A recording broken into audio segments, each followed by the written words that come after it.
aja seram.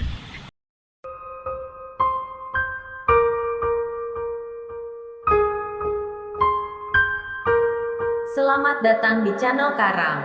Kali aja seram, channelnya para pengangguran abadi, dan para beban keluarga. Tenang, kalian tidak usah galau, resah, apalagi gantung diri di pohon semon. Karena kami akan selalu hadir menemani hari-hari kalian, yang penuh dengan beban hidup ini. Semoga dengan hadirnya channel ini, bisa membuat hari-hari kalian penuh makna. Jangan lupa subscribe-nya ya. Selamat mendengarkan.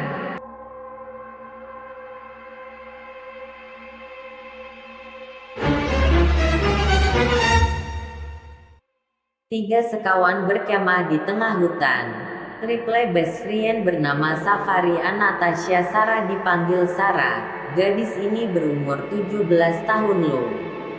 Tepatnya 3 SMA. Anisha Rizkia Tasya dipanggil Ica berumur 16 tahun tepatnya kelas 2 SMA dan Tisa Zuraila dipanggil Tisa sudah jalan 16 seperti Ica. Hari ini mereka liburan sekolah hari pertama. Karena sedang hujan mereka jadi hanya berdiam diri saja di rumah sambil browsing atau bermain jejaring sosial. Tiga sahabat ini sering goes saat hari Minggu. Biasanya mereka pergi ke taman, kebun binatang, kolam renang ataupun ke tempat rekreasi lainnya. Maklum rumah mereka terletak di dekat tempat-tempat rekreasi. Selain itu mereka juga suka sama hal yang berbau misteri loh. Siang ini Sarah, Ica dan Tisa sedang mengobrol lewat chat Facebook mereka. Mereka membicarakan tentang rencana berlibur hari kedua besok di mana. Percakapan antara Sarah, Tisa dan Ica. Sarah, teman-teman kita besok kemana nih? Bosan di rumah. Tisa, iya, sama, Ra. Aku sih kepingin banget pergi camping ke hutan Marapis. Kan kita belum pernah camping bertiga. Kayaknya seru deh. Ica, boleh juga tuh Sa, aku pengen sekalian menghirup udara segar dan mengambil beberapa daun obat-obatan di sana. Sarah, boleh juga tuh, kita perginya mau jam berapa? Tisa, gimana kalau jam 8 aja?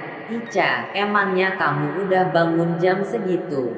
Sambil meledek, Tisa, udah dong Ca. Sarah, oke friend. Jadi kita ngumpul di rumah aku aja ya. Tisa, oke. Ica, oke. Aku jam 7.30 udah datang kok. Wajah tersenyum. Sarah, oke deh Ca. Lalu mereka pun log out dari akun Facebook mereka masing-masing. Dan segera tidur siang agar nanti malam bisa menyiapkan perlengkapan besok ke perpustakaan daerah. Tepat jam 17 sore Ica dan Tisa bangun, sementara Sarah sudah bangun dari jam 16.30 tadi. Tepat jam 18 azan maghrib pun berkumandang, mereka pun salat berjamaah dengan keluarga mereka masing-masing. Selesai sholat mereka makan lalu menyiapkan keperluan untuk pergi besok. Mereka ada yang membawa tanda hubung. Selesai itu mereka menyiapkan pakaian untuk pergi besok. Sarah menyiapkan baju kaos lengan panjang berwarna biru tua cerah, celana jeans biru, dan kerudung segi 4 biru muda. Sementara Ica dia menyiapkan baju kaos pendek berwarna putih dengan gambar kaon anime favoritnya, jaket warna merah muda yang tidak terlalu tebal, celana jeans hitam, serta kerudung persegi warna merah muda. Dan Tisa, dia menyiapkan baju terusan dengan garis-garis putih dan ungu muda serta kerudung warna putih dan celana jeans warna putih dan tidak lupa topi bertulisan Woles warna merah. Mereka sepakat memakai sepatu warna putih bertali agar kompak. Jam sudah menunjukkan pukul 21, mereka pun tidur agar bisa bangun awal. Semuanya telah masuk ke alam mimpi yang berbeda-beda. Tepat jam 5 Tisa sudah bangun. sedangkan Sarah dan Ica bangun pada pukul 5.30. Setelah bangun mereka pun merapikan tempat tidur. Lalu mereka sholat subuh. Lalu mengambil handuk dan masuk ke kamar mandi. Setelah itu memakai baju yang sudah mereka siapkan dan memeriksa keperluan-keperluan yang akan dibawa apakah sudah siap tersedia semuanya. Jam 7 pun Tisa dan Ica pergi ke rumah Sarah yang lumayan jauh menggunakan mobil angkutan mereka masing-masing. Tepat jam 7.30 pun mereka sudah sampai di depan rumah Sarah. Tisa pun memencet bel rumah Sarah, dan bunyinya ting tong ting tong. Pembantu Sarah yang bernama Binisa pun segera membukakan pintu rumah. Binisa pun menyuruh mereka masuk. Silahkan masuk dulu.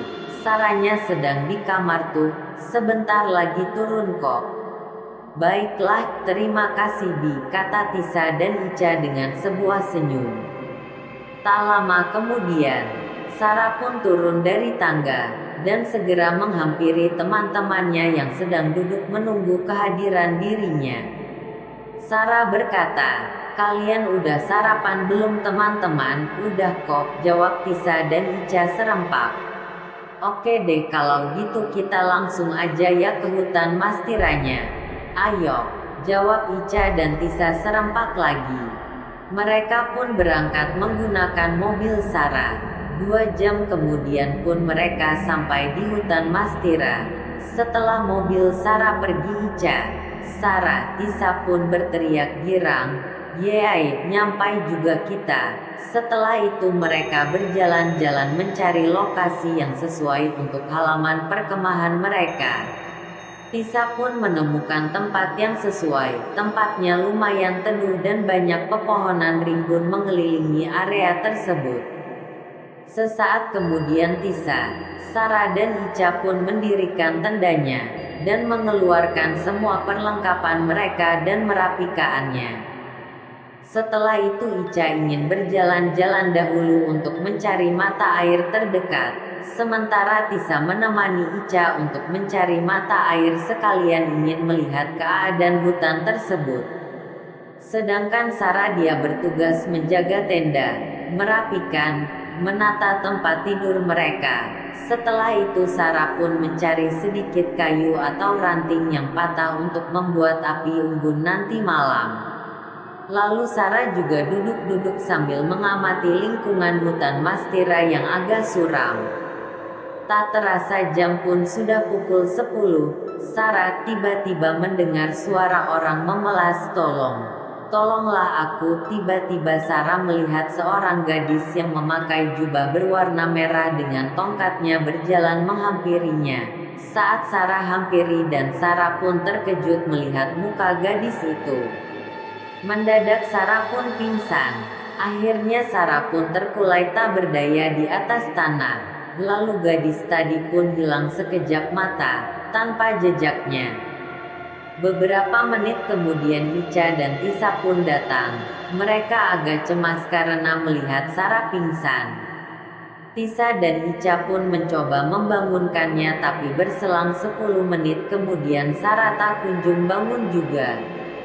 Untung Ica membawa minyak kayu putih dan segera mengoleskannya ke hidung Sarah. Untunglah Sarah segera siuman, karena teman-temannya agak merasa panik. Ica pun bertanya, "Sar, kamu kok bisa pingsan sih?" "Kenapa?" Sarah menjawab, tadi aku lihat sosok gadis berjubah merah dengan muka yang seram, mukanya seperti hantu," jawab Sarah. "Apa?" kata Ica. "Gus, jangan ngaco deh," kata Tisa. "Kamu yakin Sar?" tanya Tisa. "Iya, tadi aku lihat emang, makanya aku sok jadi pingsan deh." "Mungkin itu halusinasi kamu kali." "Bisa jadi Tisa, aku memang agak kecapekan," kata Sarah. "Iya, mending kamu minum teh dulu deh, terus istirahat. Nanti kalau kamu sakit kan kita semua kepayahan," kata Tisa. "Baiklah, makasih Tis," kata Sarah. "Oke Sar," jawab Tisa. Tisa pun heran mengapa Ica dari tadi diam. "Ca, kok kamu diam melulu sih?"